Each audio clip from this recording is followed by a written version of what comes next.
నాగర్ కర్నూలు జిల్లా బవాయిపల్లిలో భారీ వర్షం కురిసింది. దీంతో గ్రామంలోని వాగు ఉధృతంగా ప్రవహిస్తుంది. బ్రిడ్జి నిర్మాణం లేకపోవడంతో వాహనాల రాకపోకలకు అంతరాయం ఏర్పడుతుందని గ్రామస్తులు ఆందోళన వ్యక్తం చేశారు. గతంలో జూపల్లి కృష్ణారావు మంత్రిగా ఉన్నప్పుడు బ్రిడ్జి నిర్మాణం కోసం హామీ ఇచ్చారని తెలిపారు.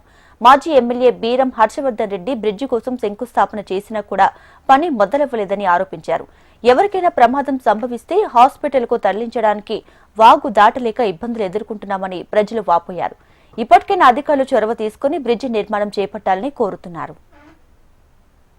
దాటడానికి వానాకాలం వచ్చిన ప్రతిసారి కూడా అనేక మంది ఇబ్బంది పడుతుంటారు.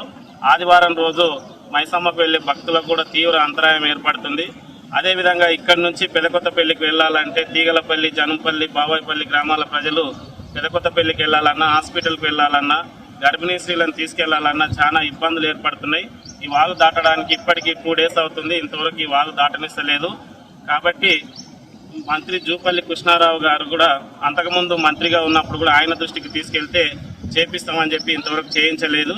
అదేవిధంగా బీఆర్ఎస్ ప్రభుత్వంలో 6 కోట్లకు శిలాఫలకం వేసారు తప్ప అది ఇంతవరకు శాంక్షన్ కాలేదు. ఇది నిర్మాణం కూడా జరగలేదు. ఇప్పుడైనా మంత్రి గారు స్పందించి తక్షణమే ఈ బావాయిపల్లి నుంచి పెదకొత్తపల్లికి పోవడానికి రాకపోకలకు అంతరాయం లేకుండా తక్షణమే మంత్రి గారు స్పందించి దీన్ని వెంటనే పూర్తి చేస్తారని బావాయిపల్లి గ్రామ ప్రజలు ఆశిస్తున్నారు.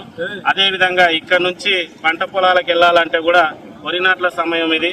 పంట పొలాలకు వెళ్ళడానికి రైతులు ఇబ్బంది పడుతున్నారు, పశువులు ఇబ్బంది పడుతున్నాయి.